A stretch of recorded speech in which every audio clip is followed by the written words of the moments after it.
आहे. So all the volunteers and students ready to clapping and invite to Mr. Shyam Mandav sir. Now present our school. Now there so clapping all the students and welcome to the Shyam Mandav sir. Now stay in a office. अध्यक्ष माननीय श्री अनिल भाऊ Jawade sir अध्यक्षीय स्थान स्वीकारतील अशी मी त्यांना विनंती करतो.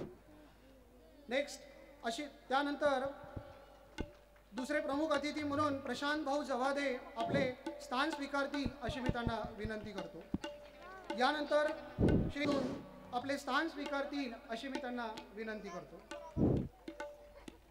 प्रमुख पाहुणे म्हणून लाभलेले श्री सुरेशजी झुरमुरे सर राष्ट्रीय कार्याध्यक्ष अंधश्रद्धा निर्मूलन यांनी मंचावर आपले स्थान ग्रहण करावा अशी मी मान्यवरांना विनंती करतो.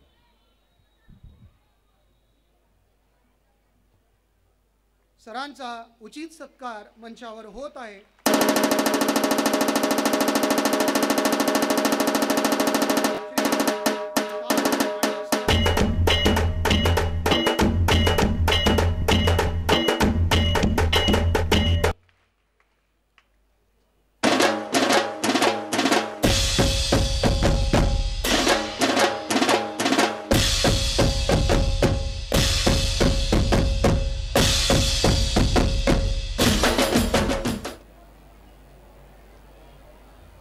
आजच्या कार्यक्रमाचे अध्यक्ष माननीय अनिलजी जवादे, विचारपीठावर उपस्थित असणारे माननीय प्रशांतजी जवादे, माझे सहकारी सुरेशजी झुरमुरे,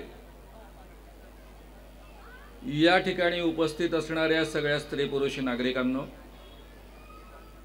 आणि माझ्या सळसळत्या रक्ताच्या जिवंत हृदयाच्या शाबूत डोक्याच्या बाल आणि तरुण मित्रांनो आणि मैत्रिणींनो,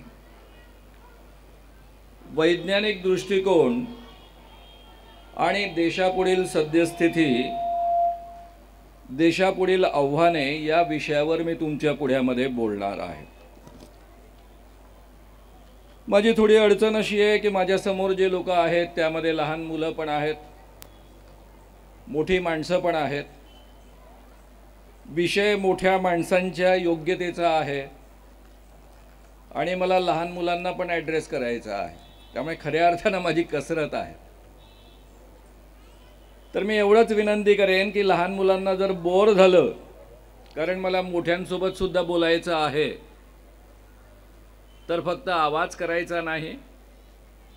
फारच कंटाळा आला तर आपल्या शेजाऱ्याची मांडी त्याच्यावर मान ठेवायची आणि झोपून जायचं, पण आवाज करायचा नाही.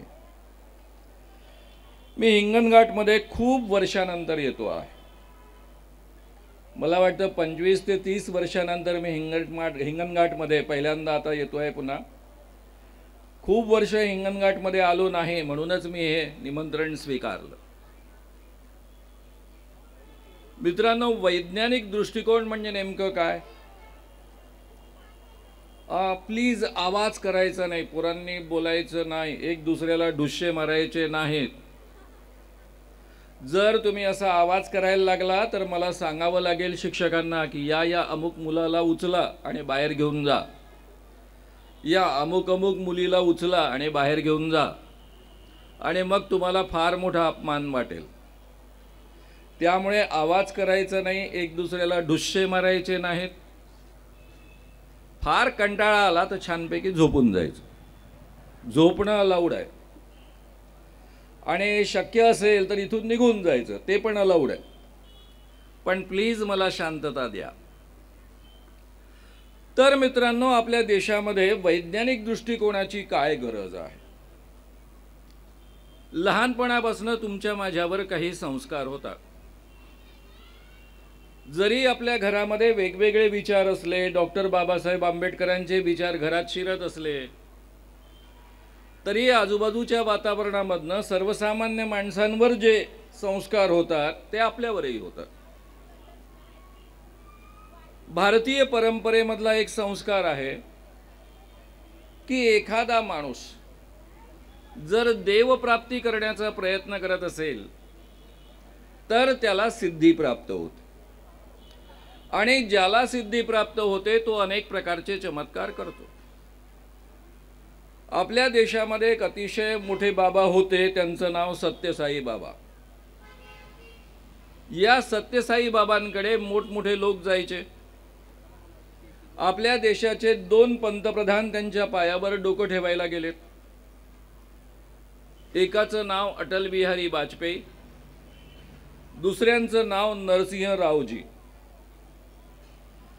जसे हे पंतप्रधान सत्यसाई बाबांच्या पायावर डोकं ठेवायला गेले, तसा सत्यसाई बाबांनी त्यांना आशीर्वाद दिला. हवेमध्ये मस्त छानपैकी हात फिरवला, आणि हवेमध्ये हात फिरवता फिरवता आकाशामध्ये हात गेला, आणि त्यांच्या हातामध्ये छानपैकी सोन्याची चेन आली. त्यानंतर ही सोन्याची चेन त्यांनी आपल्या पंतप्रधानांना दिली, आणि पंतप्रधानांनी ती आपल्या गळ्यामध्ये अतिशय भक्तिभावानं घातली. ही चेन कशी आली? तर सर्वसामान्य लोकच नव्हे, तर आपल्या देशाचे एवढे 2 मोठे पंतप्रधान, दोघंही अतिशय शिकलेले. नरसिंह रावजी तर विद्वान मानले जायचे, त्यांना अनेक डिग्र्या होत्या अनेक विषयांच्या. आणि असं असताना सुद्धा ते असं मानत होते की सत्यसाई बाबांनी शून्यामधनं, हवेमधनं या पद्धतीनं सोन्याचा हार निर्माण केला. आता सत्यसाई बाबांचं वैशिष्ट्य असं होतं की त्यांच्याकडे जर खूप मोठी माणसं गेली, राष्ट्रपतींसारखी, पंतप्रधानांसारखी, तर त्यांना सोन्याची चेन द्यायची. अब्दुलजी कलाम आपल्या देशातले अतिशय मोठे वैज्ञानिक, ते राष्ट्रपती झाले. माझ्यासारख्या कार्यकर्त्याला मनापासून आनंद झाला की अब्दुलजी कलाम सारखा एवढे मोठे सायंटिस्ट आपल्या देशाचे राष्ट्रपती झाले. पण त्यांनी पहिलं काम काय केलं माहिती आहे? राष्ट्रपती पदाची शपथ घेतल्यानंतर वायुदलाचं विमान जे राष्ट्रपतींकरता उपलब्ध होत असतं, त्या विमानामध्ये ते बसले. पुट्टपार्थीला सत्यसाई बाबांच्या दर्शनाला गेले. राष्ट्रपतींना त्यांनी पुन्हा सोन्याची चेन काढून दिली. जर मंत्री दर्जाची माणसं गेली, आता विलासराव देशमुख गेले, शंकरराव चव्हाण गेले, या पद्धतीची माणसं गेली की सत्यसाई बाबा त्यांच्या डोक्यावर हात ठेवणार, हवेमध्ये हात फिरवणार, तो हात आकाशामध्ये जाणार, आणि आकाशामध्ये गेल्यानंतर त्यांच्या हातामध्ये सोन्याची अंगठी येणार, आणि ती सोन्याची अंगठी त्यांना देणार. मी स्वतः शंकरराव चव्हाणांच्या हातामध्ये ही अंगठी पाहिलेली आहे, विलासराव देशमुखांच्या हातामध्ये ही अंगठी पाहिलेली आहे. या सगळ्या लोकांना वाटतं की ही चमत्कारानं आकाशामधनं निर्माण होते. तुम्ही म्हणाल सर ती बोटं जवळ होती म्हणून असं झालं असेल. प्रत्यक्षामध्ये हे काय होतं? या जगामध्ये कुणाला चमत्कार करता येतो का? या जगामध्ये कुणीही चमत्कार करू शकत नाही. या जगात कुणालाही चमत्कार करता येत नाही. या जगामध्ये कुणालाही सिद्धी प्राप्त होत नसते.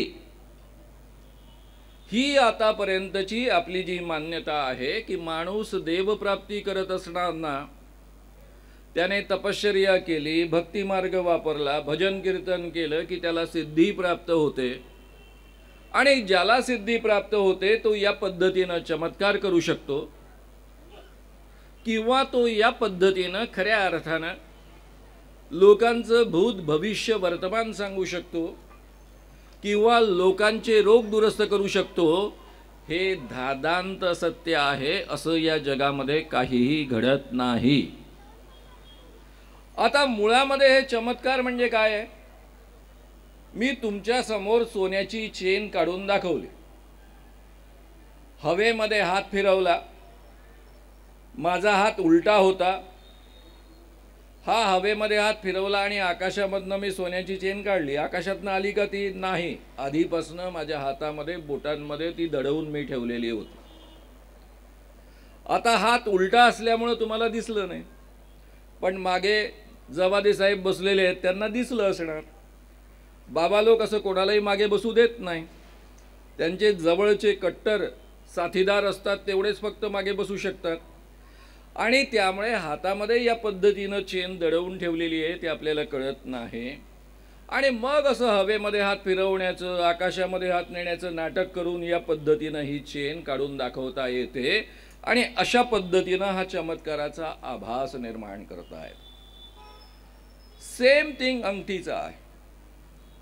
आता ही अंगठी हातामध्ये ठेवून या 2 बोटांमध्ये ठेवून आपल्याला कोणतेही काम करता येतं. ही घड्याळ उचलता येते, ठेवता येते, कागद उचलता येतात, ठेवता येतात, पेननी लिहिता येतं. आणि हे सगळं करत असताना उलट्या बाजूनं या पद्धतीनं अंगठी आहे कोणाच्याही लक्षात येत नाही. आणि बाबा काही असा हात दाखवत नाही. आधी आशीर्वाद द्यायचा झाला तरी या हातानं आशीर्वाद देतील, या हातानं देणार नाही. त्यावेळेस हात उलटाच ठेवतील. आणि त्यामुळं आपल्या लक्षात येत नाही की त्यांनी हातामध्ये, बोटांमध्ये या पद्धतीनं अंगठी दडवून ठेवलेली आहे. आता मित्रांनो, तुम्ही असं म्हणाल आम्ही एका बाबाचे तर बोटं वेगवेगळे पाहिले, बोटांमध्ये काही नव्हतं. तेही करता येतं, त्याला पामिंग असं म्हणतात. आता माझी बोटं तुम्हाला कदाचित वेगवेगळी मोकळी दिसतील, 5ही बोटं, पण या हाताच्या खोबणीमध्ये छानपैकी एखादी गोष्ट दडवून ठेवता येते. खोबऱ्याची वाटी दडवून ठेवता येते, खडीसाखर दडवून ठेवता येते. याला पामिंग असं म्हणतात. आणि या पद्धतीनं आता मी 10 रुपयाचं नाणं ठेवलं, खोबऱ्याची वाटी ठेवली किंवा असं काही ठेवलं तर ते सडून जातं, खराब होतं. 10 रुपयाचं नाणं खराब होत नाही आणि म्हणून मी तसंच ठेवतो. तर सांगण्याचं तात्पर्य असं की या जगामध्ये सारेच्या सारे चमत्कार म्हणजे बदमाशी असते. कोणत्याही प्रकारच्या चमत्कारांवर आपण विश्वास ठेवायचा नाही. बरं, मी केवळ बोलत नाही. मी 1982 साली या कामाला सुरुवात केली. आता 41 वर्ष होत आहेत. केवळ मी बोलत नाही, यासोबत आम्ही अखिल भारतीय अंधश्रद्धा निर्मूलन समितीच्या माध्यमातून सारखं आव्हान देत आलो आहे की आमच्या समोर कुणीही यावं. एकदा आम्ही तपासून घेतल्यानंतर त्यांनी कोणत्याही प्रकारचा चमत्कार करून दाखवावा. आम्ही त्यांना 30 लाख रुपयांचं पारितोषिक देऊ. नुकतेच काही दिवसांपूर्वी आपल्या विदर्भामध्ये अमरावती आणि अकोला भागामध्ये एक प्रदीप मिश्रा नावाचे गृहस्थ आले होते. लाखोच्या संख्येनं भक्त त्यांच्या ओतीभोवती गोळा झाले. हे प्रदीप मिश्रा सगळ्यांना काय सांगायचे, महादेवाची पिंड असते, त्या पिंडीला बेलाचं पान घ्यायचं, त्याला शहद लावायचं, ते पिंडीला चिकटवायचं. चिकटवलं ते चिकटवलं की परीक्षेमध्ये पास. किती सोपं काम आहे. अभ्यास करायची गरज आहे का? केला तर केला, नाही तर नाही केला. इकडे पिंडीला बेलाचं पान चिकटवलं की तिकडे पास. हा बेशरम माणूस जाहीररित्या सांगतो आणि 4-4, 5-5 लाखांचा समुदाय हे निमूटपणे ऐकतो. आणि या मिश्रांचा पोरगा शाळेमध्ये शिकत असणारा झाला नापास. तो काही झाला पास नाही. मग पत्रकारांनी प्रश्न विचारला की हा नापास कसा झाला. त्यावर काय उत्तर दिलं माहित आहे तुम्हाला? त्यावर उत्तर दिलं या महाराजांनी, प्रदीप मिश्रांनी, की काय करावं, मी लोकांना सांगण्यामध्ये इतका मशगूल झालो आणि लोकांनाच सांगत बसलो. माझ्या पोराला मी सांगितलंच नाही की पिंडीला पान लाव, आणि त्यांनी पान लावलं नाही म्हणून तो नापास झाला. तुम्हाला विश्वास बसतो का हो? परीक्षेत अभ्यास न करता पास होता येतं?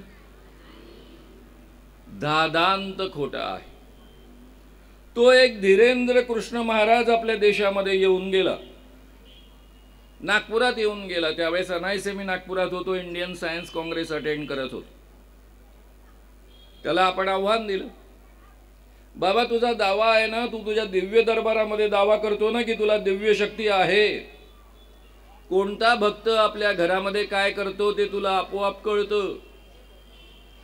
घरातल्या कपाटातल्या कोणत्या खणामध्ये कोणती वस्तू ठेवली आहे त्याचा रंग कसा आहे, ती वस्तू काय आहे हे तुला सांगता येतं. म्हणजे कोणाच्याही घरामध्ये जाऊन तुला आपोआप बसल्या जागी पाहता येतं. याला आपल्या भारतीय परंपरेमध्ये दिव्यदृष्टी म्हणतात. इंग्रजीमध्ये पॅरासायकोलॉजीमध्ये याला क्लेरोव्हायन्स म्हणतात. ही शक्ती आहे असा त्याचा दावा. त्याचा दुसरा दावा की कोणी आपल्या समोर आला भक्त की त्याचं नाव काय आहे, त्याच्या वडिलांचं नाव काय आहे, त्याचं वय काय आहे ते त्याला आपोआप ओळखता येतं. एवढंच नव्हे तर त्याचा टेलिफोन नंबर काय आहे हे पण आपोआप कळतं.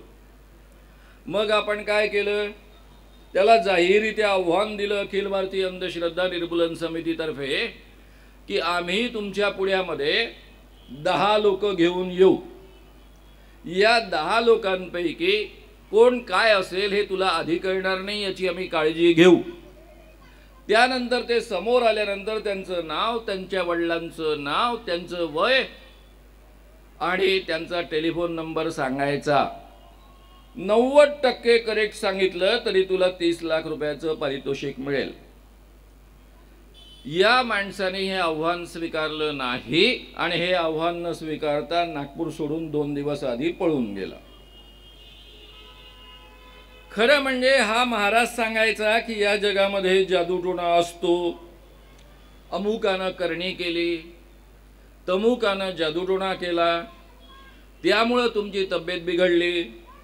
आणि महाराष्ट्रामध्ये जादूटोणा विरोधी कायदा झालेला आहे आणि या कायद्यानुसार एखादी व्यक्ती करणी करते, जादूटोणा करते, मंत्रतंत्र करते असं म्हणणं इटसेल्फ कायद्याने गुन्हा आहे. त्याकरता मिनिमम शिक्षा 6 महिने कारावास म्हणजे जेलमध्ये जाऊन बसावं लागतं. कमीत कमी ते 7 वर्षापर्यंत जेलमध्ये बसावं लागतं. परंतु नागपुरातल्या पोलीस कमिशनरने त्यांच्यावर ॲक्शन घेतली नाही. या कायद्यातला प्रत्येक शब्द मी फायनल केलेला आहे. या कायद्याची संमती मिळवण्याकरता मुख्यमंत्री असतील, उपमुख्यमंत्री असतील, पक्षाचे अध्यक्ष असतील, बीजेपीचे अध्यक्ष देवेंद्र फडणवीस असतील, शिवसेनेचे अध्यक्ष उद्धवजी ठाकरे असतील, त्या सगळ्यांना या कायद्यातले बारकावे नीटपणे समजवून दिले, पटवून दिले आणि म्हणूनच सर्वसंमतीनं हा कायदा संमत झालेला होता. पुढे महाराष्ट्रातल्या 36 जिल्ह्यातल्या पोलीस अधिकाऱ्यांचं प्रशिक्षण घेतलं, त्यांना हा कायदा नीट समजावून सांगितला आणि असं असताना नागपूरचे पोलीस अधिकारी म्हणतात, कमिशनर म्हणतात की हा कायदा त्यांना लागू होत नाही. म्हणजे मलाच कायदा कळत नाही आणि मीच पोलिसांना तो कायदा शिकवत आलो असा त्याचा अर्थ होतो.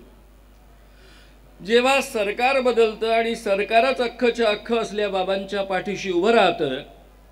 आता दुसरा प्रश्न आहे आपल्या याच्यातला वैज्ञानिक दृष्टिकोन आणि सध्याची एकूणच देशातली स्थिती. तर सरकार जेव्हा असं अंधश्रद्धांच्या बाजूने उभं राहतं, या बाबा लोकांना, तुम्हाला मला सर्वसामान्य माणसांना फसवण्याची मोकळीक देतं. एवढंच नव्हे तर असल्या बाबांचे दौरे ठिकठिकाणी आयोजित करतं.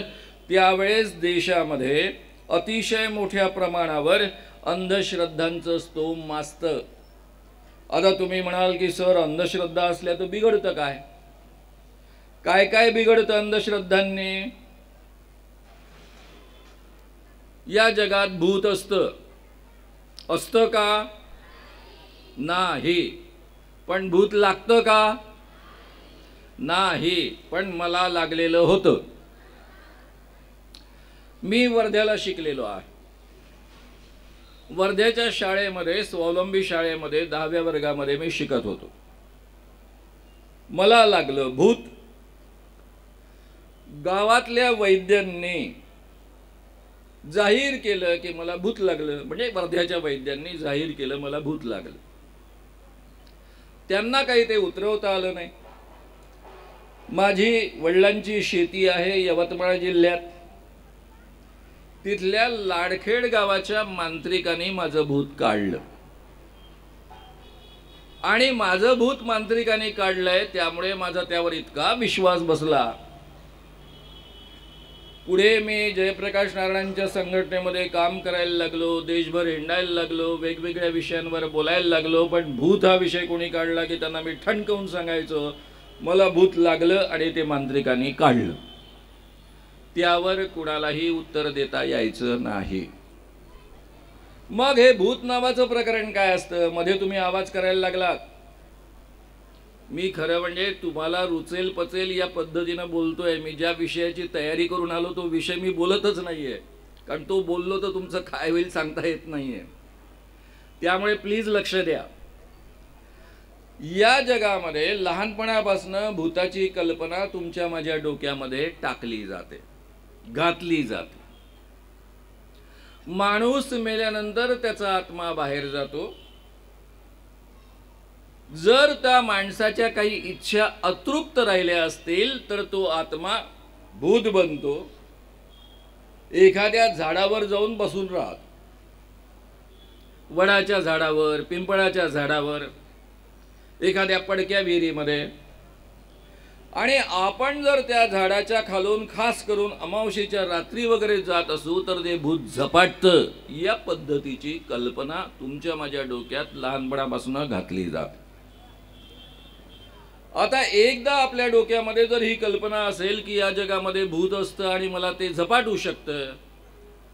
समजा मी अंधाऱ्या रात्री, अमावस्येच्या रात्री जर एखाद्या वड्या पिंपळाच्या झाडाखालनं जात असेल तर लहानपणापासून मला जे आठवतं किंवा मला सांगितलेलं असतं ते नेमकं त्यावेळेस आठवतं की बापरे आता अमावस्येची रात्र आहे, भूत मला झपाटणार तर नाही.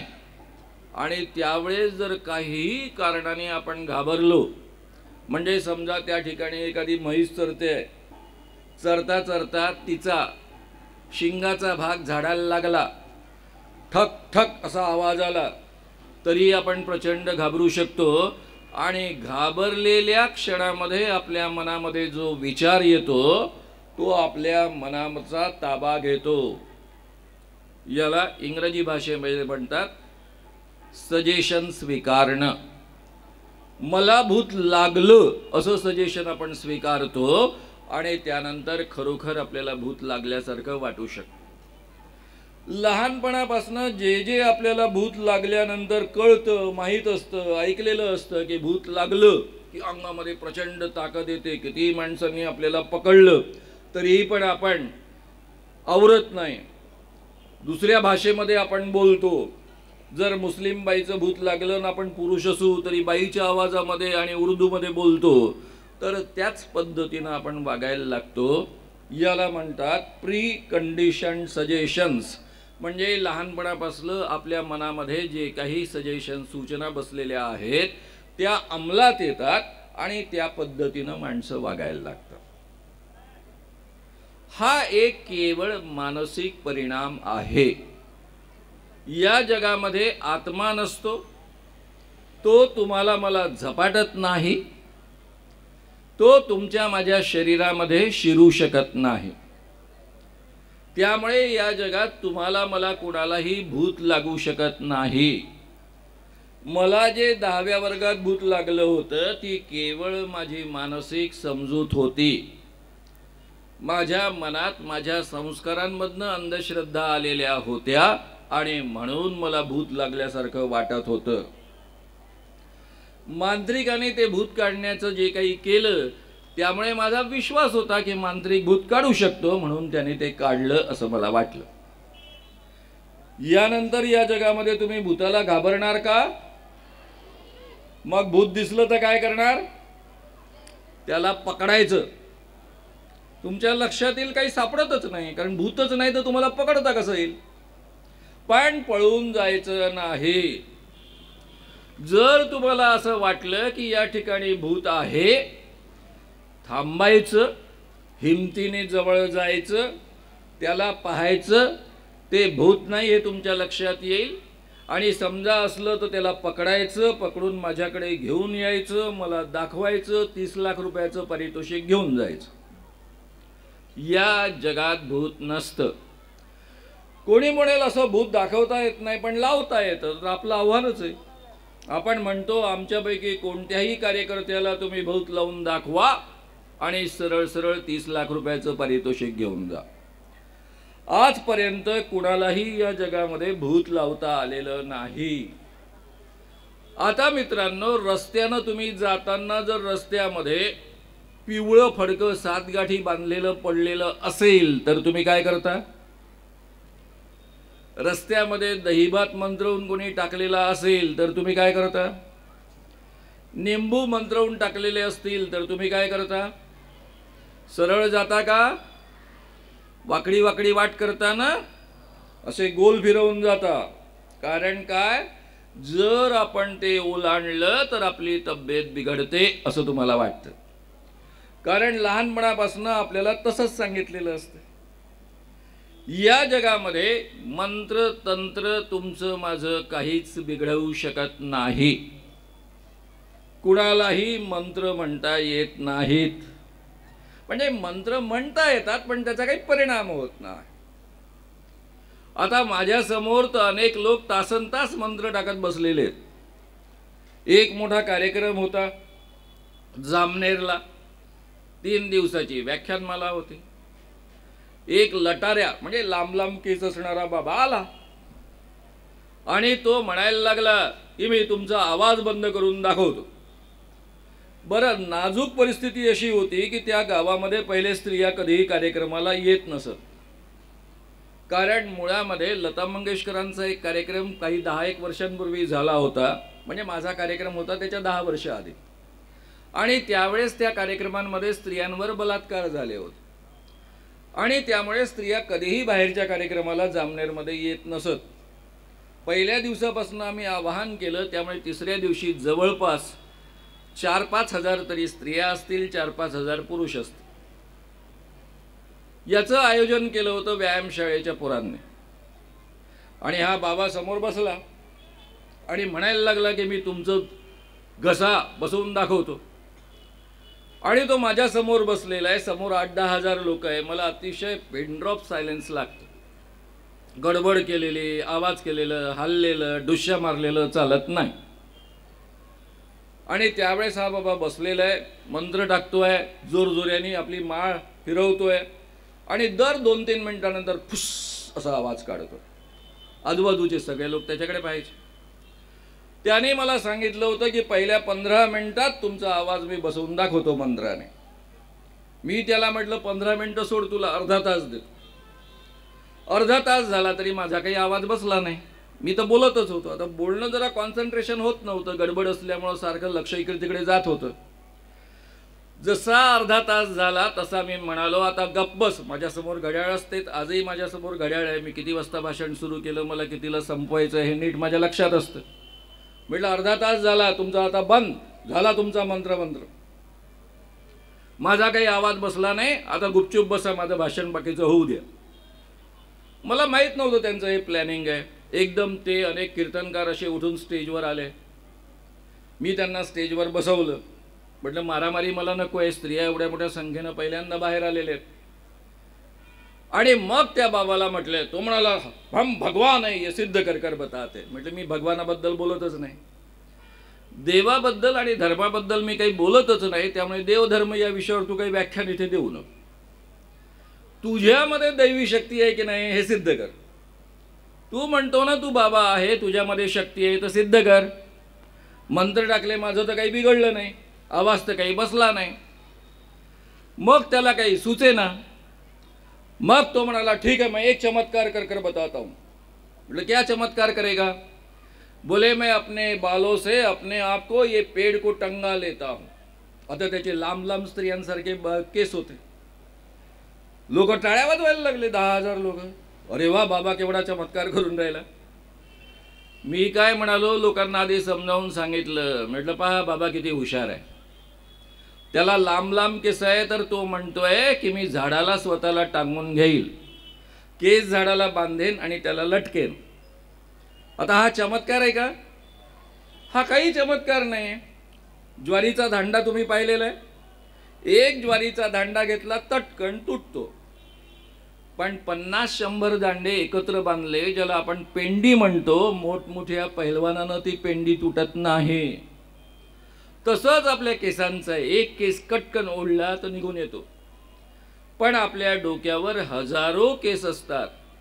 ते सगळे हजारो केस एकत्र बांधले तर आपलं सगळं वजन आपले केस पेलतात. हे सगळं पब्लिकला समजावून सांगितल्यानंतर मग मी म्हटलं बाबा हुशार आहे, मला तर केसच नाही. तेव्हाही केस कमीच होते. आता मी तर काही केसांनी स्वतःला लटकवू शकत नाही याच्यासोबत. पण आपल्यामध्ये बसलेल्या खूप स्त्रिया आहेत, खूप मुली आहेत, त्यांना लांब लांब केस आहे. किती मुली झाडाला स्वतःला टांगून घ्यायला तयार आहेत, हात वर करा. आणि तुम्हाला आश्चर्य वाटेल, 100-200 स्त्रियांचे मुलींचे हात वर झाले. म्हटलं बाबा आप भी लटको, ये लड़कियां भी लटकेगी. मेरी शर्त इतनी है कि दोनों बराबर लटके और उनको कुछ हुआ नहीं लड़कियों को तो आपको केवल उनके चरणों पर माथा टेकना है और माफी मांगनी है. काय झालं असेल? बाबा गेला पळून, पुढचं व्याख्यान सुरू राहील. तर या जगामध्ये मंत्र तंत्र त्याने तुमचं माझं काही बिघडत नाही. यानंतर जर रस्त्यावर काही मंत्रवलेली वस्तू पडलेली असेल तर तुम्ही काय कराल? त्या वस्तूला लाथ मारा आणि फेकून द्या. तुमचं काहीही बिघडणार नाही. 20-25 वर्षापूर्वीची तुमच्याच हिंगणघाटमधली एक गोष्ट मी तुम्हाला सांगतो.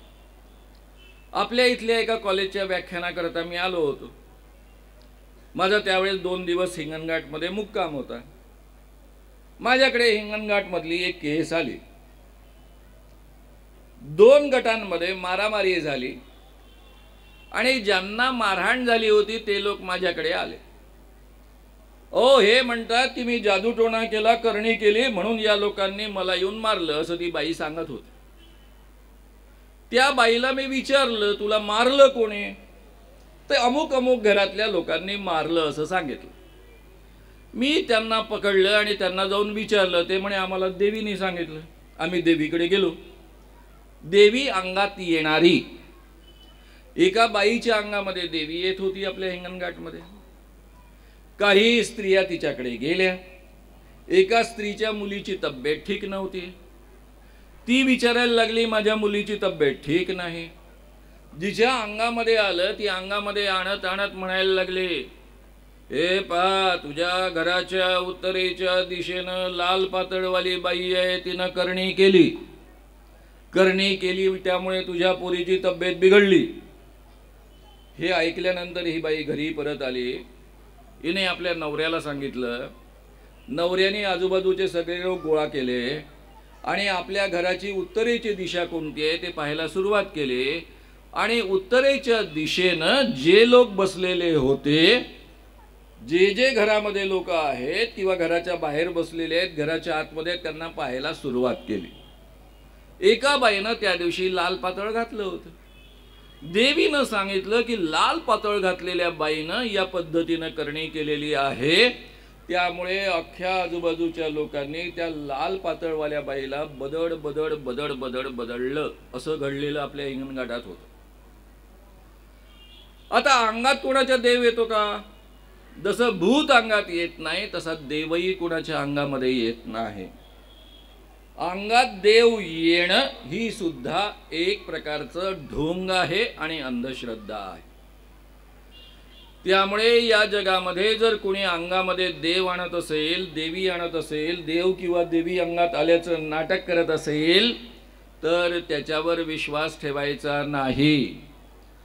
जादूटोणा विरोधी कायद्यानुसार जर एखादी व्यक्ती अंगामध्ये आणल्याचं नाटक करत असेल, आभास निर्माण करत असेल, देव किंवा देवी अंगात आली या पद्धतीनं लोकांना दर्शवत असेल आणि लोकांच्या मनामध्ये भीती घालत असेल, यांनी करणी केली त्यांनी करणी केली असं काही सांगत असेल तर तो कायद्याने गुन्हा आहे आणि त्याला कमीत कमी 6 महिने जेलमध्ये आणि 50,000 रुपयापर्यंत दंड, 5,000 ते किंवा 7 वर्षापर्यंत कारावासाची शिक्षा होऊ शकते.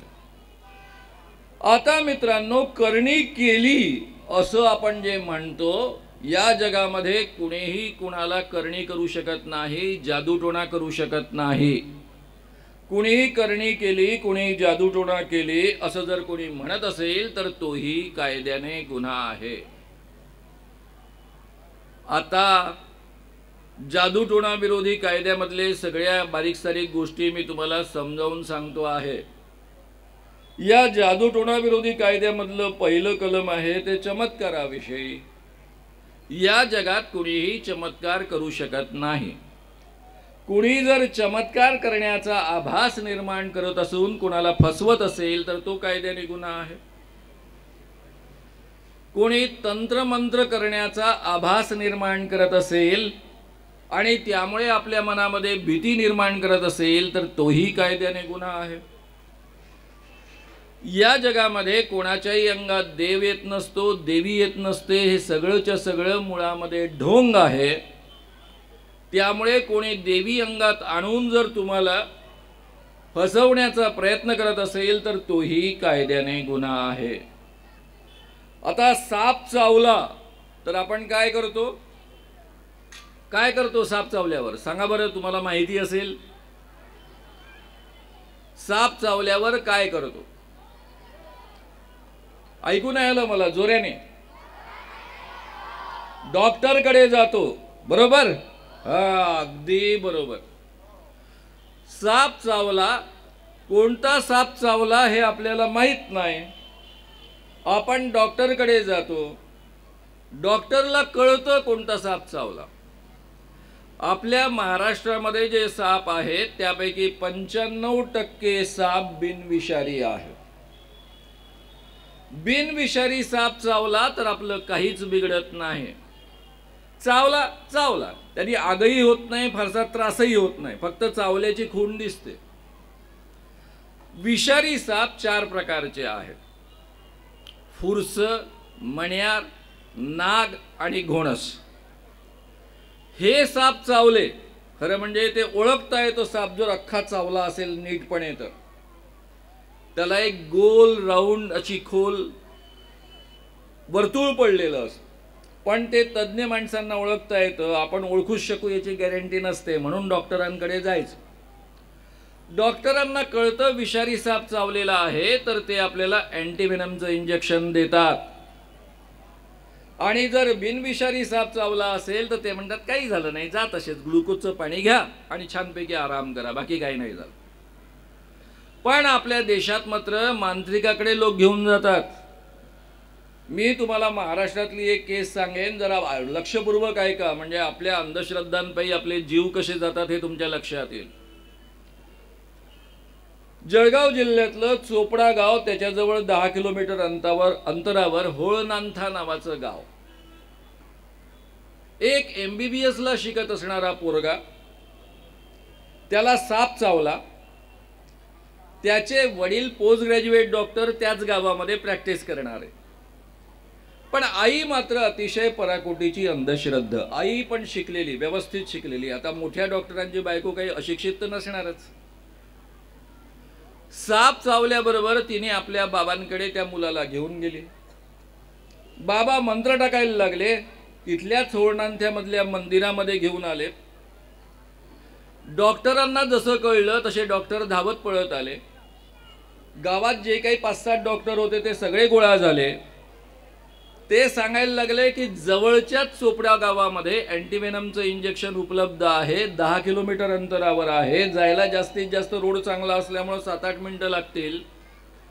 आपण तिथे घेऊन जाऊ आणि त्या ठिकाणी यांना अँटीव्हेनमचं इंजेक्शन देऊ. पण बाबा म्हणायला लागले गावाची वेस ओलांडली तर हे मूल मरेल, म्हणजे हा मुलगा MBBS झालेला पोरगा मरेल. विषारी साप चावलाय हे डॉक्टरांच्या लक्षात आलेलं होतं आणि म्हणून ते आग्रह धरत होते की आपण याला घेऊन जाऊ. पण अख्खं गाव आडवं आलं. गावामध्ये त्या मंदिराच्या भोवती 2-1 हजार तरी लोक गोळा झाले होते. त्यांनी म्हटलं बिलकुल नाही, बाबा म्हणतात तसंच ऐकलं पाहिजे, आम्ही नाही नेऊ देणार या मुलाला. आणि सगळ्या डॉक्टरांच्या साक्षीनं तडफडत तो मुलगा 2 तासामध्ये मेला. त्यानंतर 4थ्या-5व्या दिवशी त्या गावामध्ये माझं व्याख्यान झालं. त्यावेळेस मी अख्ख्या गावाला म्हटलं, तुम्ही जे काही 2-3 हजार लोक त्या दिवशी होता, आता 10,000 लोक आहात. पण जे काही 2-3 हजार लोक त्या दिवशी होता ते सगळेच्या सगळे खुनी आहेत. तुम्ही त्या मुलाचा MBBSच्या मुलाचा खून केलेला आहे. अरे त्याचे वडील सांगतायत त्याला विषारी साप चावला, 10 किलोमीटरवर अँटीव्हेनमचं इंजेक्शन उपलब्ध आहे, 10 मिनिटात आपण तिथे पोहोचू शकतो. गावातले डॉक्टर सांगतात तरी तुम्ही ऐकत नाही आणि त्या मुलाला मंत्र टाकत टाकत मरू देता.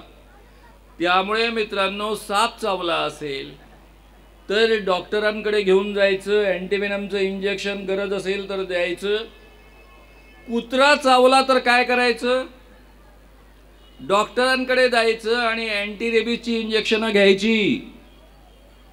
कारण जर आपण अँटी रेबीजची इंजेक्शनं घेतली नाही, बापरे, पूर्वी ते 16 घ्यावे लागायचे, खूप त्रास व्हायचा. आता काही तेवढे घ्यावे लागत नाही, आता थोडेसेच इंजेक्शन घ्यावे लागतात. काय बिघडतं कुत्रा चावला तर? काही नाही होत, असं नाही आहे. कारण एकदा रेबीज झाला की मग आपल्यापैकी कोणीही वाचू शकत नाही. रेबीज होण्याच्या आधी अँटी रेबीज इंजेक्शन उपलब्ध असतं, ते मात्र आपण घेतलं पाहिजे. जर एखाद्याला कुत्रा चावला, एखाद्याला साप चावला आणि जर आपण डॉक्टरांची मदत न घेता त्यावर मंत्रतंत्र करत राहिलो तर तोही कायद्याने गुन्हा आहे. त्यामुळे मित्रांनो, या पद्धतीचा हा जादूटोणा विरोधी कायदा आहे. आता मी लहान मुलांना जे मला सांगणं शक्य आहे ते सांगतो आहे. आता महत्त्वाचा मुद्दा आणखी काय राहिला? आणखी कोणत्या प्रकारची अंधश्रद्धा असते? आपल्या काही रूढी परंपरा अशा असतात की ज्यामुळे आपण आपल्या शरीराला जीव घेण्यात जखमा करून घेतो. काही माणसं काट्यांवर झोपतात, काही माणसं निखाऱ्यावरनं चालतात. निखाऱ्यावरनं चालणं एक सायंटिफिक टेक्निक आहे. 3-3.5 सेकंदपर्यंत आपली कातडी जळत नाही. त्यामुळे रणरणत्या रखरखत्या निखाऱ्यांवरनं, लाल लाल निखाऱ्यांवरनं आपण 2 पावलं टाकून पुढे जाऊ शकतो. कारण तोपर्यंत आपली कातडी जळत नाही. पण ज्या गोष्टींमध्ये आपल्या शरीराला धोका आहे, जीवाला धोका आहे, या पद्धतीची रूढी परंपरा अंमलात आणणं हाही कायद्याने गुन्हा आहे. आपल्या आजूबाजूला काही बाबा असतात, विदेही बाबा, त्यांना काहीच बिचाऱ्यांना कळत नाही. ते कसे तरी विचित्र वागत असतात. एक विक्तू बाबाचं तुम्ही उदाहरण आता तुम्हाला कधी पाहिले नसतील तुम्ही त्यांना. मोठ्या संख्येनं लोक त्यांच्या पाया पडायला जायचे, डोकं ठेवायला जायचे. असे अनेक बाबा ज्यांना मेंटली रिटार्डेड असं म्हटलं जातं, त्यांना विदर्भामध्ये बाबा बनवलं जातं आणि त्यांचा धंदा केला जातो. मी विक्तू बाबाला पाहायला जेव्हा गेलो होतो तेव्हा मी स्वतः डोळ्यांनी पाहिलेलं आहे. एक बाई, तो बाबा काय करायचा, त्याला आंघोळच नाही घालायची, हातापायात बेड्या होत्या, तसाच नागडा बसलेला असायचा. इकडे खाजवत असायचा, इकडे खाजवत असायचा, इकडे खाजवत असायचा, आंघोळच घालायचे नाही, खाजवत असायचा. मी आपल्या मुलाखती घेत होतो. काही स्त्रिया होत्या, त्यातली एक म्हातारी होती, एक गरोदरबाई होती. या बाबानं केस खालवले. ही म्हातारी अव पायव तुले पोरगी होईन असं सांगितलं. म्हणजे त्या बाबांनी केस खाजवले. या बाईनी अर्थ काढला की आपल्या सोबतची जी गरोदर बाई आहे तिला आता मुलगी होणार आहे. त्या ठिकाणी खूप मटकेवाले होते. बाबांना आकडा दिला. बाबानं नाक खाजवलं 2चा आकडा, बाबानं गाल खाजवलं 4चा आकडा, बाबांना आणखी काही खाजवलं 6चा आकडा. बाबा दिवसभर खाजवत बसायचा आणि लोक आकडे काढत बसायचे. आकडे 10, 1 ते 9, बाकी तर काही आकडे नसतात, 0 आणि 9. आकडा लागला की बाबानं दिला, ढमढम रिक्षा वाजायचा, त्याच्यामध्ये रिक्षामध्ये बसायचे, समोर बँड बाजा वाजायचा. बाबांना आकडा दिला. बाबा काहीच द्यायचा नाही, नुसता खाजवायचा, पण लोक आकडे काढायचे. या जगामध्ये हे मेंटली रिटार्डेड जे बाबा असतात त्यांना आपण बाबा बनवतो. बिचारे ते कोणाला फसवत नाही, पण त्यांचा धंदा करणारे जेवढे लोक आहेत ते मात्र खऱ्या अर्थानं गुन्हेगार आहेत असं आहे. आणि म्हणून त्यांच्यावर हा कायदा लागू होतो आणि त्यांना 6 महिने जेलमध्ये पाठवत आहे. आणखी एक मुद्दा आहे. तुम्ही लहान मुलं मुली आहात, 11वं कलम आहे. एखाद्या बाईला मूल करून देतो असं म्हणून प्रत्यक्ष संबंध ठेवणं हाही कायद्याने गुन्हा आहे. एखाद्या स्त्रीला किंवा पुरुषाला तू माझा गेल्या जन्मी अमुक होता तमुक होता असं म्हणून त्याच्यासोबत संबंध ठेवणं हाही कायद्याने गुन्हा आहे. थोडक्यात मी तुम्हाला जादूटोणा विरोधी कायदा समजावून सांगितला. शेवटी मी गाडगेबाबांच्या 2 कथा तुम्हाला सांगणार आहे. आता लहान मुलांनी मला 15 मिनिटाचा वेळ द्यायचा आहे. तुम्ही शांत बसा. थोडंसं जरा मोठ्यांशी मी बोलतो. इथे या ठिकाणी शिक्षक मोठ्या संख्येने जमलेले आहेत. 11वी 12वीची मुलं आहेत, काही पालक आहेत. वैज्ञानिक दृष्टिकोन म्हणजे नेमकं काय? भारतीय राज्यघटनेमध्ये इंदिरा गांधींनी जेव्हा इमर्जन्सी होती, इमर्जन्सीमध्ये मी वर्ध्याच्या जेलमध्ये होतो. पहिल्याच दिवशी इमर्जन्सी लागू झाली. मी इंदिरा गांधींच्या सगळ्या लोकांना विरोध केला, पोस्टर्स लावले, परिणामी जेलमध्ये गेलो. 10 महिने जेलमध्ये होतो. चोरी करून नव्हतो गेलो हा, नाहीतर तुमच्या डोक्यामध्ये राहील की मानव जेलमध्ये गेले होते, काहीतरी चोरीबिरी केली असेल. इंदिरा गांधींनी इमर्जन्सी आणली, आडीबाडी आणली, त्याला विरोध केला म्हणून जेलमध्ये होतो. त्या काळामध्ये त्यांनी घटना दुरुस्ती केली. त्यामध्ये 51AH मध्ये काही ड्युटी स्वीकारल्या. AH यामधल्या ज्या ड्युटीज आहेत त्यामध्ये सायंटिफिक टेम्पर वैज्ञानिक दृष्टिकोन, स्पिरिट ऑफ एन्क्वायरी चिकित्सक प्रवृत्ती, ह्युमॅनिटी मानवता आणि रिफॉर्म सुधारणा अशी 4 मूल्य प्रत्येक नागरिकानं आपल्या जीवनामध्ये कर्तव्य म्हणून अंमलात आणावी. या पद्धतीची ही घटना दुरुस्ती आहे. ही घटना दुरुस्ती का करावी लागली? कारण आपल्या देशामध्ये जी राज्यघटना आहे तिची प्रस्तावना तुम्हा सगळ्यांना नीट माहीत आहे. या प्रस्तावनेमध्ये जी 4 महत्त्वाची मूल्य आहेत, समता, बंधुता, स्वातंत्र्य आणि न्याय, ही 4 मूल्य जर तुमच्या माझ्या जीवनामध्ये प्रत्यक्ष अंमलात यायची असेल, राज्यघटना तुमच्या माझ्या जीवनामध्ये आणि या देशामध्ये नीट अंमलात यायची असेल, तर आपला वैज्ञानिक दृष्टिकोन जागृत झाल्याशिवाय, तर्कबुद्धीचा आपण नीट वापर केल्याशिवाय ही मूल्य या देशामध्ये रुजू शकत नाहीत. आणि म्हणून ही घटना दुरुस्ती अत्यंत महत्त्वाची होती. मित्रांनो, आपल्या देशामध्ये पूर्वी अवस्था काय होती? महात्मा फुल्यांनी लिहून ठेवलेलं आहे की पुण्याच्या रस्त्यावरनं जर एखाद्या शूद्र माणसाला, अतिशूद्र माणसाला चालायचं असेल तर त्याला भर उन्हामध्ये सुद्धा पायामध्ये चप्पल घालण्याचा अधिकार नव्हता. मे महिन्याच्या रणरणत्या उन्हामध्ये त्याने पायामध्ये चप्पल घालता कामा नये. अनवाणी पायाने चालावं. त्याचे पाय जमिनीवर उमटल्यानंतर तो रस्ता अशुद्ध होऊ नये म्हणून त्याने मागे झाडू बांधावा. रस्त्यामध्ये त्याने थुंकू नये म्हणून त्याने गळ्यामध्ये मडकं बांधावं. कल्पना करा की जो माणूस चप्पल तयार करतो, ज्याने तयार केलेली चप्पल इतर सगळी माणसं वापरतात, त्याला स्वतःला चप्पल घालण्याचा अधिकार नाही. गळ्यामध्ये मडकं बांधलेलं आहे, मागे झाडू बांधलेला आहे. अशा अवस्थेमध्ये त्याला या देशामध्ये वावरावं लागायचं. या देशामध्ये किमान काही 1000 वर्षांपासून अस्पृश्यता पाळली जात असे. माणूस शिवला तर चालत नसे. कुत्र शिवलं तर चालतं, गाढव शिवला तर चालतो, गाय शिवली तर चालते, पण माणूस शिवला तर चालत नसे. इतक्या भयानक मानव जातीचा अपमान करणाऱ्या यंत्रणा, अस्पृश्यता बाळगणाऱ्या रूढी परंपरा या देशामध्ये होत्या.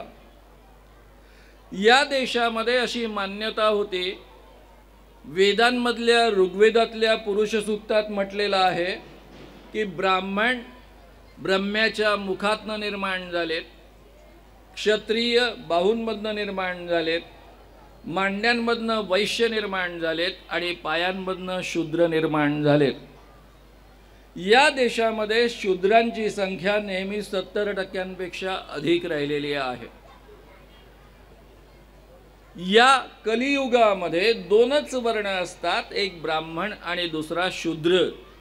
स्वतः लोकमान्य टिळकांनी शाहू महाराजांचं जे काही वेदोक्त प्रकरण झालं होतं, वेदोक्त आणि पुराणोक्त संघर्ष झाला होता, त्या काळामध्ये अग्रलेखात लिहून ठेवलेलं आहे की सगळे बाकीचे वर्ण आता कलियुगात सस्पेंड झालेले आहेत आणि केवळ ब्राह्मण आणि बाकी सगळे शूद्र आहेत। शाहू महाराज शूद्र असल्यामुळं त्यांना वेदमंत्र ऐकण्याचा अधिकार नाही, असा निर्वाळा त्यांनी त्या काळात दिला होता। ही गोष्ट आहे 1899 सालची। आता मित्रांनो, अशा वातावरणामध्ये आपल्या देशामध्ये स्वातंत्र्य चळवळ झाली। 1920 मध्ये नागपूरला महात्मा गांधी आणि आंबेडकर बाबासाहेब दोघंही गेलेले होते। शाहू महाराजांनी एक बहिष्कृत परिषद आयोजित केली होती, त्याचे ते अध्यक्ष होते। डॉक्टर बाबासाहेब आंबेडकरांचं भाषण पहिल्यांदा विदर्भामध्ये नागपूरमध्ये ते झालं होतं। त्याच काळामध्ये काही महिन्यानंतर काँग्रेसचं अधिवेशन 1920 साली नागपूरमध्ये भरलं। त्यामध्ये महात्मा गांधी म्हणतात, मैं हिंदू हूँ, सनातनी हिंदू हूँ, आणि या देशामध्ये अस्पृश्यता आम्ही बाळगतो या हिंदू धर्मामध्ये, हे सगळ्यात मोठं पाप आहे। जो कोणी अस्पृश्यता या देशामध्ये बाळगतो तो खऱ्या अर्थानं सनातनी हिंदू असूच शकत नाही। त्यामुळे या देशामध्ये हिंदूंमध्ये ही अस्पृश्यता बाळगली जाते याची मला लाज वाटते आणि मी याचा निषेध करतो। त्यावर अनेकांनी प्रश्न उपस्थित केला की मनुस्मृतीत असं म्हटलेलं आहे, गीतेमध्ये असं म्हटलेलं आहे, बाकी वेदांमध्ये असं म्हटलेलं आहे। त्यावर गांधी असं म्हणतात की जरी वेदांमध्ये, गीतेमध्ये आणि मनुस्मृतीमध्ये काही म्हटलेलं असेल तरी माणुसकीला काळीमा फासणाऱ्या माणुसकीला काळीमा फासणाऱ्या कोणत्याही गोष्टी मी स्वीकारायला तयार नाही। या स्वातंत्र्य आंदोलनामध्ये केवळ इंग्रजांना हकलणं एवढ्यापर्यंत हे आंदोलन मर्यादित नव्हतं। समता प्रस्थापित व्हावी याकरता प्रयत्न केले गेले। तो आंदोलनाचा अविभाज्य भाग राहिला आणि त्यामुळे जेव्हा या देशाला स्वातंत्र्य मिळण्याची वेळ आली, पंडित जवाहरलाल नेहरू पंतप्रधान बनणार असं ठरलं, त्यावेळेस महात्मा गांधींनी त्यांना सांगितलं की डॉक्टर बाबासाहेब आंबेडकरांना कायदा मंत्री म्हणून तुम्ही मंत्रिमंडळामध्ये घ्या। खरं म्हणजे बाबासाहेबांच्या अर्थशास्त्रामध्ये अधिक महत्त्वाच्या डिग्र्या होत्या आणि अधिक महत्त्वाच्या त्यांच्या PhDs होत्या, आणि तरी गांधींनी त्यांना कायदा मंत्री का म्हणाले? कारण डॉक्टर बाबासाहेब आंबेडकर ऑलरेडी घटना समितीमध्ये सदस्य म्हणून निवडून आले होते। इंग्रजांच्या काही कायद्यांमध्ये बॉम्बे रिजनमध्ये त्यांनी सुंदर सुधारणा केलेल्या होत्या, लावून धरले होते। त्यामुळे महात्मा गांधींना ही खात्री होती की डॉक्टर बाबासाहेब आंबेडकर जी कोणती घटना करतील त्या घटनेमध्ये ते सर्वसामान्य माणसांना आणि खऱ्या अर्थानं शेवटच्या घटकाला आणि स्त्रियांना न्याय देतील, आणि म्हणून त्यांनी तो आग्रह धरला होता। पंडित जवाहरलाल नेहरू स्वतः आंबेडकरांकडे गेले, त्यांना म्हणाले तुम्ही मंत्रिमंडळामध्ये कायदा मंत्री म्हणून सामील व्हा। डॉक्टर बाबासाहेब आंबेडकर आणि काँग्रेसचं पटत नसताना सुद्धा डॉक्टर बाबासाहेब आंबेडकरांनी हे निमंत्रण मोठ्या मनानं स्वीकारलं, आणि म्हणून मित्रांनो या पद्धतीची 4 मूल्य आधार असणारी घटना तुम्हाला मला लाभलेली आहे। माणसाला माणूस म्हणून सन्मान देणारी ही घटना, ज्याच्या भरवशावर आपलं संपूर्णच्या संपूर्ण आज देश उभा आहे, खऱ्या अर्थानं तो आपल्या सगळ्यांचा धर्म झालेला आहे। ही राज्यघटना या पद्धतीनं घडली, त्यामुळे या देशामध्ये सगळ्यात पहिले 2000 वर्षानंतर सर्वसामान्य माणसांना या पद्धतीचे अधिकार प्राप्त झाले। माणूस म्हणून एक स्वातंत्र्य मिळालं, मानवतापूर्ण अधिकार प्राप्त झाले। कोणत्याही जातीमध्ये कोणीही जन्माला आला असेल, कोणत्याही धर्मामध्ये तो जन्माला आला असेल, तरी कायद्यापुढे आणि या देशाच्या नागरिकत्वाच्या अर्थानं तो समान आहे. स्त्री असेल किंवा पुरुष असेल, तो समान आहे. त्याला समान अधिकार मिळाला पाहिजे. प्रत्येकाला आपलं मत व्यक्त करण्याचा अधिकार मिळाला पाहिजे. या पद्धतीची मांडणी आपल्या राज्यघटनेमध्ये होऊ शकली. हे भारतीय जगाच्या इतिहासामध्ये पहिल्यांदा घडलेलं आहे आणि हे आपल्या महामानवाचं आपल्यावरचं सगळ्यात मोठं ऋण आहे. हे आपण कधीही विसरता कामा नये. ही राज्यघटना जर आपल्या देशामध्ये अंमलात यायची असेल तर आपला वैज्ञानिक दृष्टिकोन निर्माण झाला पाहिजे. तरच आपण मनापासून हे स्वीकारू शकतो की सगळी माणसं समान असतात. नाही तर आपल्या डोक्यामध्ये पक्क बसलेलं आहे की कोणीतरी मुखातनं जन्माला आलेला आहे, कोणीतरी पायातनं जन्माला आलेला आहे. नशिबात असतं तसा जन्म आपल्याला प्राप्त होतो. आणि जोपर्यंत ह्या कल्पना कायम राहतील तोपर्यंत या अंधश्रद्धांसोबत आपण कधीही घटना स्वीकारू शकणार नाही. आता मित्रांनो, मी तुम्हाला काही 2-3 फक्त कथा सांगणार आहे आणि या ठिकाणी थांबणार आहे. आजच्या परिस्थितीमध्ये आपल्या संपूर्ण राज्यघटना कॉम्प्रोमाइज झालेली आहे. स्वातंत्र्य संकोच झालेला आहे. न्यायालयीन व्यवस्था आपल्याला योग्य न्याय देईल असं वाटेल या पद्धतीची परिस्थिती नाही आहे. आर्थिक समानता त्या दिशेनं आपण मुळीच वाटचाल करत नाही, त्याच्या विपरीत परिस्थिती आहे. जेव्हा मोदी देशाचे पंतप्रधान झाले 2014 मध्ये, तेव्हा अडानीकडे $7.1 अब्ज एवढी संपत्ती होती. 2022 म्हणजे केवळ 7-8 वर्षांमध्ये ती संपत्ती $150 अरब झालेली आहे. 2200 पटीनं संपत्ती वाढली. आपल्या देशामध्ये गेल्या 8-9-10 वर्षांमध्ये इतकी विषमता वाढली की आज 40% देशाची संपत्ती केवळ 1% माणसांकडे आहे आणि 50% माणसांकडे केवळ 3% देशाची संपत्ती आहे. गेल्या 8-9 वर्षामध्ये 29-30% लोक अधिक दारिद्र्य सीमारेषेच्या आत ढकलल्या गेलेले आहेत. म्हणजे या देशामध्ये ज्या पद्धतीनं सरकार सध्या काम करत आहे त्यामधनं विषमता प्रचंड वाढली. एका बाजूनं श्रीमंत बनतायत आणि दुसऱ्या बाजूनं अतिशय मोठ्या प्रमाणावर गरिबी वाढते आहे. मोदींनी असं जाहीर केलं होतं की दरवर्षी 2 कोटी नोकऱ्या मी देईन 14 साली जेव्हा त्यांनी इलेक्शनचा प्रचार केला तेव्हा. उलट आपल्या देशामध्ये नोकऱ्या तर मिळाल्याच नाही, पण 25 करोड लोक आज बेकार आहेत. त्यांना नोकऱ्या उपलब्ध नाही. बेकारांची संख्या वाढलेली आहे. महागाई वाढलेली आहे. या देशामध्ये सातत्यानं सांप्रदायिक दंगे घडवून आणलेत. 1992 मध्ये बाबरी मस्जिद पाडण्यात आली. त्यानंतर जे दंगे उसळले त्यामध्ये आपल्या संपूर्ण देशामध्ये 2000 लोक मारले गेले. मी मुंबईत राहतो. माझ्या मुंबईमध्ये 900 लोक मारले गेले. एक महिना म्हणजे टोटल 1 महिना 20 दिवस म्हणजे 50 दिवस हे दंगे सुरू होते. शरद पवारांना महाराष्ट्रामध्ये पुन्हा मुख्यमंत्री म्हणून पाठवण्यात आलं. त्यांनी 72 तासामध्ये सगळे दंगे आटोक्यात आणले. यामध्ये 575 मुस्लिम मारले गेले, 275 हिंदू मारले गेलेत. त्याची प्रतिक्रिया म्हणून मुंबईमध्ये मार्च महिन्याच्या 12 तारखेला मोठ्या प्रमाणावर म्हणजे 93 सालामध्ये बॉम्बस्फोट झालेत.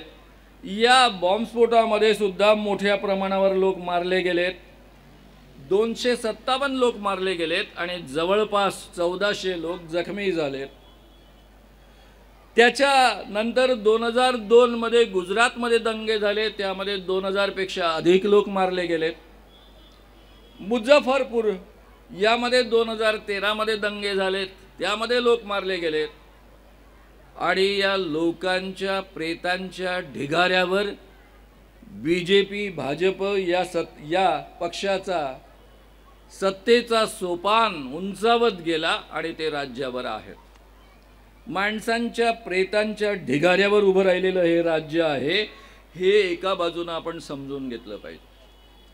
या देशामध्ये हिंदू मुस्लिम दंगे कमी अधिक प्रमाणामध्ये होत असत, पण सरकारचं संरक्षण त्याला कधी नसे, त्यामध्ये पोलीस आणि सरकारी यंत्रणा सहभागी होत नसे. पण अलीकडच्या काळामध्ये वातावरण मात्र प्रचंड बदललेलं आहे. त्यामुळे मित्रांनो, आपल्या हातामध्ये आता जे काही समोरचं 24चं इलेक्शन आहे, त्यामध्ये जर आपण खऱ्या अर्थानं काळजी घेतली नाही तर आपली लोकशाही टिकणार नाही. सरकारी नोकऱ्या ऑलरेडी संपलेल्या आहेत. महाराष्ट्र शासनामध्ये 40% नोकर भरती झालेली नाही आणि ती पुढे होणार नाही आहे. देशभरामध्ये हे प्रमाण याहीपेक्षा अधिक आहे.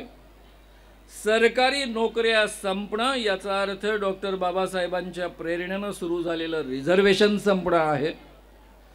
आजूबाजूला जर आपण पाहिलं तर या रिझर्वेशनमुळं, शिष्यवृत्त्यांमुळं समाजातली अत्यंत ज्यांना गावकुसाबाहेरची माणसं म्हटली जायची ती शिकली, मोठमोठे अधिकारी बनली, त्यांची कुटुंब, आजूबाजूचे नातेवाईक बदलले. हे जे सगळं वातावरण निर्माण झालं ते शिष्यवृत्ती बंद करण्याची गरज नाही, फक्त खाजगी शाळा मोठ्या प्रमाणावर काढायच्या, सरकारी शाळा आणि कॉलेजेस बंद करायचे, रिझर्वेशनही बंद करायची गरजच नाही आहे, फक्त सरकारी नोकऱ्या संपवून टाकायच्या, म्हणजे रिझर्वेशन आपोआप बंद पडून जातं. त्यामुळे आपल्या सगळ्यांच्या प्रगतीला खेळ घालणारी ही राज्य यंत्रणा आहे, ही शासन यंत्रणा आपल्या देशामधली आहे, हे आपण मनापासून समजून घेतलं पाहिजे. या देशामध्ये समता आणता आली आपल्याला घटनेच्या माध्यमातून, त्यामागे महाराष्ट्रामधल्या 2 परंपरा आहेत. एक आहे संत परंपरा, संत ज्ञानेश्वरांपासून, नामदेवांपासून सुरू झालेली, आणि दुसरी परंपरा आहे ती म्हणजे आता ज्यांच्याबद्दल आपण बोलतो आहोत. 700 वर्षापूर्वीची ही वारकरी संप्रदायाची परंपरा, त्यात संत ज्ञानेश्वर ब्राह्मण कुटुंबामध्ये जन्माला आले असून सुद्धा म्हणतात, काय म्हणतात ते, येथे कुळ जाती वर्ण आघवेची गा अकारण. कुळ जात वर्ण सगळंच्या सगळं अकारण आहे. एकनाथ महाराज म्हणतात, संस्कृत वाणी देवे केली तर प्राकृत काय चोरापासूनही झाली. संस्कृत वाचण्याचा, ऐकण्याचा अधिकार केवळ ब्राह्मणांना, आणि देवाने ती वाणी तयार केली असं म्हटलं जायचं. तर ब्राह्मण कुटुंबामध्ये जन्मलेले एकनाथ असं म्हणतात की संस्कृत जर देवाने निर्माण केली तर आमची प्राकृत म्हणजे मराठी भाषा काय चोराने निर्माण केली काय, असं म्हणून ते त्याची खिल्ली उडवतात. संत तुकाराम म्हणतात, महारासी सिवे कोपे तो ब्राह्मण नव्हे, तया प्रायश्चित्त काही देहत्याग करिता नाही. महार शिवला म्हणून जो ब्राह्मण रागावतो त्या ब्राह्मणाला आत्महत्या करण्या वाचून दुसरं प्रायश्चित असू शकत नाही. एवढा कडक इशारा 400 वर्षापूर्वी देणारे आपले तुकाराम महाराज, ही सगळीच्या सगळी वारकरी संप्रदायाची परंपरा, ही जाती व्यवस्था मोडीत निघावी असा प्रयत्न करणारी परंपरा आहे. सर्वसामान्य माणसांना अधिकार मिळावा, माणूस म्हणून अधिकार मिळावा, त्यांना प्रतिष्ठा मिळावी असा प्रयत्न करणारी परंपरा आहे, आणि अंधश्रद्धा दूर करणारी परंपरा आहे. याच पद्धतीनं दुसऱ्या बाजूनं महाराष्ट्रामध्ये जे प्रयत्न झाले, शाहू महाराज, महात्मा फुल्यांपासून ही परंपरा सुरू झाली. म्हणून आपण नेहमी फुले, शाहू, आंबेडकर असा शब्द वापरत असतो. महात्मा फुले, शाहू महाराज, डॉक्टर बाबासाहेब आंबेडकर, त्यामध्ये आगरकर पण येतात, त्यामध्ये प्रबोधनकार ठाकरे पण येतात. या सगळ्यांनीच या पद्धतीच्या अंधश्रद्धा दूर करून, जाती व्यवस्था नष्ट करून माणसाला जाती विरहित आणि धर्मविरहित एक सन्मान मिळावा माणूस म्हणून असा प्रयत्न केलेला आहे. मी आता गाडगे महाराजांच्या केवळ 2 गोष्टी सांगून या ठिकाणी थांबणार आहे. आता पोरांनी लक्ष द्या, तुमच्यासाठी ही कथा आहे, तुम्हाला उत्तर द्यायचं आहे. गाडगे महाराज जाहीरित्या प्रश्न विचारायचे, का रे तू कोण रे? लोक म्हणायचे मी बामन. बामन म्हणजे ब्राह्मण. आणि तू कोण वय रे? मी मराठा. आणि तू कोण वय रे? मी महार. मग गाडगे महाराज म्हणायचे, अरे तू बामण ना, तुले पण दोनच हात, तुले पण दोनच पाय. मले वाटलं तू बामण आहे तर तुले 4 हात असन, तुले 4 पाय असन. आणि हा तर मराठा लई तालेवार, याले पण दोनच हात, याले पण दोनच पाय. अरे साऱ्या इले दोनच हात आहे, दोनच पाय आहे, दोनच डोळे आहेत, एकच नाक आहे. साऱ्याचा जन्म एकाच मार्गानं, आणि तरीही आपण म्हणावं मी बामण आहे, मी महार आहे, मी अमुक आहे, मी तमुक आहे, मी मराठा आहे. अरे देवानं नाही या जाती निर्माण केल्या. देवानं या जाती निर्माण केल्या असत्या तर सगळ्याले वेगवेगळे डोळे, वेगवेगळे हात, वेगवेगळे पाय दिले असते. देवानं माणसाले माणूस म्हणून निर्माण केलं.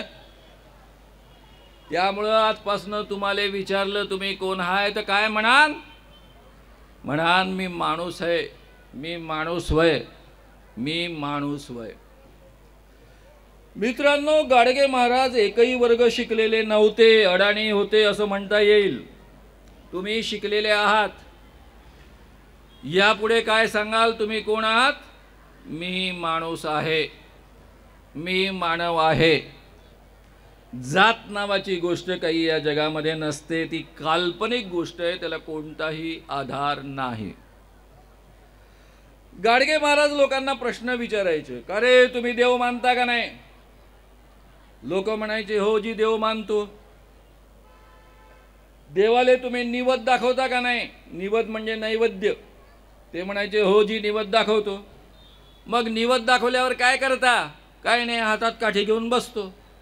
कायला काठी घेऊन बसता? नाही, ते निवदावर कुत्र मांजर येते ना, ते हाकलाले बसतो. मग गाडगे महाराज प्रश्न विचारायचे, अरे ज्या देवाले स्वतःच्या निवदावरचं कुत्र मांजर नाही हाकलता येत, ते तुमचे गंडांतर काय हाकलणार रे? दुसरा प्रश्न, का रे तुमच्या देवळात देवाले धोतर असते का नाही? हो जी देवळात देवाले धोतर असते. हे धोतर कोण नेसवते? आम्हीच नेसवतो. काहून? देवाले स्वतःचं धोतर नाही नेसतायत काय? नाही जी, नाही नेसतायत. अरे वा रे वा, जो देव स्वतःचं धोतर नाही नेसू शकत तो तुम्हाला काय नेसवणार रे? आणि मग गाडगे महाराज सांगायचे, अरे देवळात देव नसते, देवळात देव नसते, देव माणसाच्या मनात असते. दुसऱ्या माणसात देवाले पाहाव. आपण जर उपाशी असू, समोरचा माणूस उपाशी असन, आपल्याजवळ एक भाकर असन तर कोरभर भाकर त्याले द्याव. आपल्याजवळ पाणी असन, समोरचा तहानलेला असल तर त्याले पाणी द्याव. आपण जर शिकले सवरले असन आणि दुसरा जर रडाणी असन तर त्याले शिक्षण द्याव. माणसाची सेवा करणं म्हणजे देवाची सेवा करणं होय, देवाची सेवा करणं म्हणजे माणसाची सेवा करणं होय, असं जाहीररित्या गाडगे महाराज सांगत असत. मित्रांनो, आपण एवढे शिकले सवरलेले, शाळेमध्ये शिकतो आहोत, आपण शाळेमध्ये शिकवतो आहोत, शिक्षक आहोत, कोणी वेगवेगळ्या व्यवसायांमध्ये आहेत. हा अडाणी माणूस आपल्याला बुद्धिप्रामाण्यवाद, वैज्ञानिक दृष्टिकोन कसा वापरायचा हे शिकवून गेलेला आहे. डॉक्टर बाबासाहेबांसारखा एवढा प्रकांड पंडित माणूस सुद्धा गाडगे महाराजांचा सन्मान करायचे, दोघं एक दुसऱ्यांचा आदर करायचे. हा माणूस एकही वर्ग शिकलेला नाही. गाडगे महाराज एकदा नदीच्या पात्रामध्ये गेले.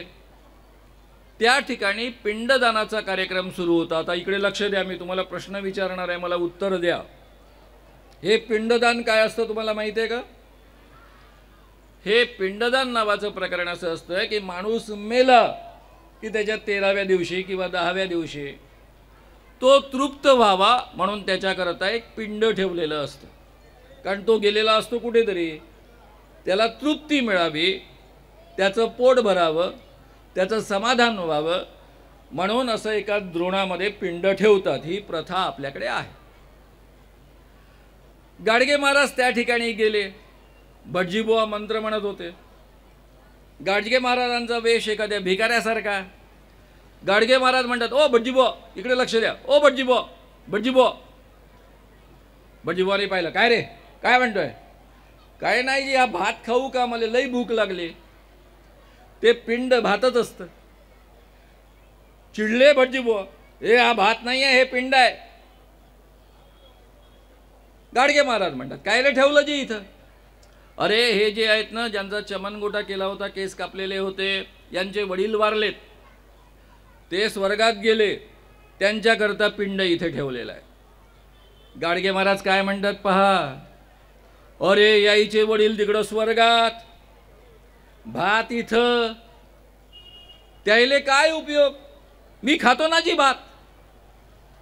ए वेड्या, त्यासाठी तर मी मंत्र म्हणतोय. मंत्र म्हणल्यानं काय होते जी? अरे मंत्र म्हणले की हे जे पिंड आहे ते स्वर्गामध्ये यांच्यापर्यंत जाऊन पोचतो, यांच्या वडिलांपर्यंत जाऊन पोचतो. किती दूर आहे रे स्वर्ग? किती दूर आहे स्वर्ग असं गाडगे महाराज विचारतात. अरे खूप दूर आहे, खूप दूर आहे, करोडो मैल दूर आहे. गाडगे महाराजांनी हे ऐकल्यानंतर ते बडबड करत नदीच्या पात्रामध्ये गेले, लोकांच्या अंगावर पाणी उडवायला लागले. लोक ओरडायला लागले, कायले पाणी उडवतं रे? नाही बा, मी नाही पाणी उडवत. मग काय करतो रे? काय नाही, मी माझ्या शेतीले पाणी देऊन राहिलो. आता पहा, नदीच्या पात्रामध्ये गाडगे महाराज गेले, ओंजळीनं पाणी फेकतायत आणि म्हणतायत मी माझ्या शेतीले पाणी देऊन राहिलो. लोकांनी प्रश्न विचारला, तुझी शेती कुठे आहे रे? माझी शेती आहे ना 400 मैल दूर. लोक समजावून सांगायला लागले, अरे काय वेडा माणूस आहे रे, तू हातानं पाणी फेकतो आहेस, ओंजळीनं पाणी फेकलं तर किती दूर जाईल? 15 फूट जाईल, 20 फूट जाईल, 25 फूट जाईल, 400 मैल दूर कसं जाईल? नाही ना, मी देवाचं नाव घेऊन राहिलो ना. या भटजीबुवानं मंत्र म्हणला का त्याचा भात करोडो मैल दूर जाते, आपण बी देवाचं नाव घ्या, आपण बी हातानं पाणी फेकाव, आपलं बी पाणी 400 मैल दूर जाईल. जाईल का मित्रांनो?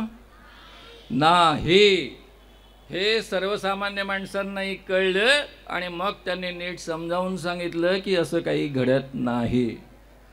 या अडाणी माणसानं शिकवलेला हा जो बुद्धिप्रामाण्यवाद आहे, वैज्ञानिक दृष्टिकोन आहे, तो आपण आपल्या जीवनामध्ये नीट लक्षात ठेवूया. यानंतर आपल्या जीवनामध्ये कोणत्याच प्रकारच्या अंधश्रद्धांना आपण थारा देऊ नाही. या जगात भूत असतं का? नाही. मंत्रतंत्राचा तुमच्या माझ्यावर परिणाम होतो का? नाही. या जगात चमत्कार असतात का? नाही. या जगात कुणाच्या अंगात देवदेवी येते का? नाही. कुत्रा चावला, साप चावला तर मांत्रिकाकडे जायचं की डॉक्टरकडे? डॉक्टरकडे. एवढं नीटपणे लक्षात ठेवा. अंधश्रद्धांपासून दूर राहा. वैज्ञानिक दृष्टिकोन स्वतःच्या जीवनात स्वीकारा आणि आपला देश बलवान बनवा. एवढं कळकळीचं आवाहन करून मी या ठिकाणी थांबतो. धन्यवाद, धन्यवाद, धन्यवाद.